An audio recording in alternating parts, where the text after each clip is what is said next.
दोस्तों, मेरा नाम प्रिया है। मेरे पिता ने मेरे साथ जो किया वो कोई सोच भी नहीं सकता। मैं अपने पिता की इकलौती बेटी हूँ। हम बहुत ही रईस परिवार से हैं। हमारी एक कंपनी है, पैसों की कोई कमी नहीं है। बचपन से ही मुझे ऐशो आराम की आदत है। नौकर चाकर गाड़ियाँ मेरे चारों तरफ रहती थी। मेरी ज़िंदगी बहुत अच्छे से जा रही थी, लेकिन उस एक दिन ने मेरी ज़िंदगी बदल दी। हमारे यहाँ कुछ दिनों से एक नया ड्राइवर आया था। वो ड्राइवर जवान था, लेकिन वो मुझे पसंद नहीं था। वो ज़्यादा सवाल पूछता था, कहाँ जा रहे हो, क्यों जाना है। इतना तो मेरे पापा भी मुझसे नहीं पूछते थे। एक दिन जब उस ड्राइवर ने हद कर दी तो मैंने उसे एक तमाचा मार दिया और उसे नौकरी से निकाल दिया। मैंने पापा को यह बताना ज़रूरी नहीं समझा, क्योंकि हमारे यहाँ ड्राइवरों की कोई कमी नहीं थी। लेकिन मुझे नहीं पता था कि मेरे साथ यह होने वाला है। एक दिन सुबह जब मैं उठी तो मेरे कमरे में वो ड्राइवर था। वो ड्राइवर मेरे कमरे में इतनी सिक्योरिटी के बीच कैसे आ गया, ये मुझे पता नहीं था। शायद मैंने उसे मारा था, इस बात का उसे बदला लेना था। मैंने कहा कि तुम यहाँ क्या कर रहे हो। वो बोला कि मैं तुम्हारा पति हूँ। कल रात को तुम्हारे पिता ने मेरी शादी तुमसे करवा दी है। मैंने कहा, तुम पागल हो, मेरे पिता तुमसे शादी करवाएंगे? और शादी हो गई, मुझे पता भी नहीं चला। फिर उसने कहा, मुझे पता था तुम यह बात नहीं मानोगी, इसलिए मैं तुम्हें तस्वीरें दिखाता हूँ। उसने अपने मोबाइल में हमारी शादी की तस्वीरें दिखाई। वो सच बोल रहा था। मैं उसके साथ मंडप में बैठी थी, मुझे होश नहीं था। और मेरे पिता भी मेरा कन्यादान करते हुए उस तस्वीर में थे। मुझे उस तस्वीर को देखकर भरोसा नहीं हुआ कि मेरे पिता, जो मुझे इतना प्यार करते थे, वो मेरी शादी बेहोशी में मेरी मर्जी के बिना एक ड्राइवर से करवा सकते हैं। मैं उसी समय अपने पिता के पास गई। पापा को कहा कि पापा, यह सब क्या है? यह कोई नाटक है? इस ड्राइवर के साथ आपने मेरी शादी करवा दी, वो भी मुझे बेहोश करके। आप ऐसा कैसे कर सकते हैं? पापा ने कहा कि वो मजबूर हैं। मैंने कहा, मजबूर?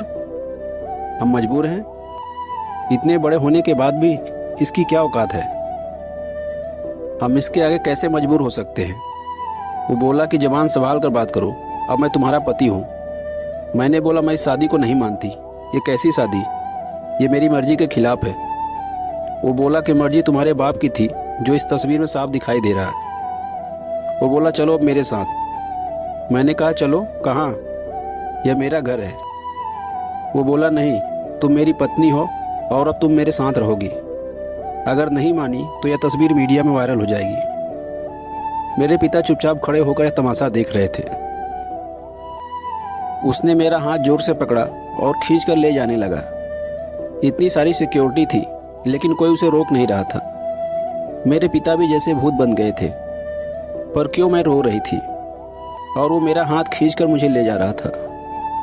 मुझे नहीं पता था कि उनकी क्या मजबूरी थी, पर इन सब के बीच मेरी ज़िंदगी के साथ बहुत बड़ा मजाक हो रहा था। वो मुझे अपने घर में ले गया। वो घर नहीं, पिंजरा था, एक छोटा सा कमरा। बाथरूम के लिए भी कमरे से बाहर जाना पड़ता था। उसने मुझे कहा कि अब यही मेरा घर है, यहीं पर रहना और खाना है। पास में बहुत सारे कमरे थे, उनमें भी लोग रहते थे। मैं ऐसी जगह आ जाऊंगी, मुझे पता नहीं था। उसने कमरे में खाने का सामान रखा और कहा कि भूख लगी है तो खाना बनाओ। एक थप्पड़ का बदला वो इस तरह लेगा, मुझे पता नहीं था।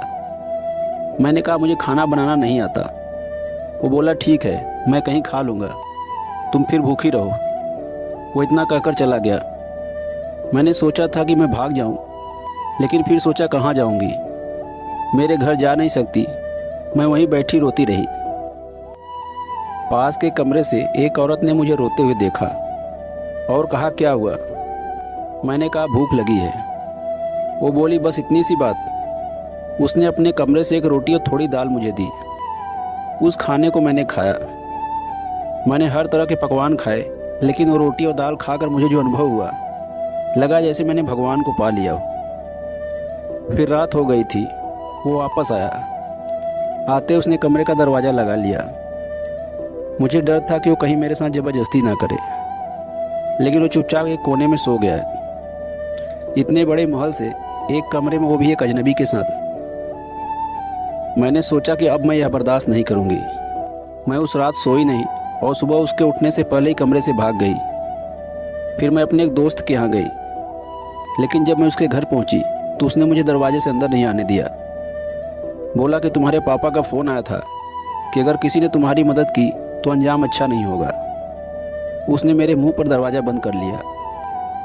मैंने सोचा था कि वापस उस कमरे में नहीं जाऊंगी, लेकिन कुछ ही घंटों में समझ में गई कि मेरे लिए अब उससे ज़्यादा सुरक्षित जगह कोई नहीं है। इसलिए मैं वापस वहीं लौट आई। मुझे वापस देखकर वो बोला, क्यों आ गई? तुम्हें मुझसे कोई नहीं बचा सकता। मैंने अपने आप को इतना मजबूर पहले कभी महसूस नहीं किया था। मैं इसी तरह से वहाँ अपना जीवन काट रही थी।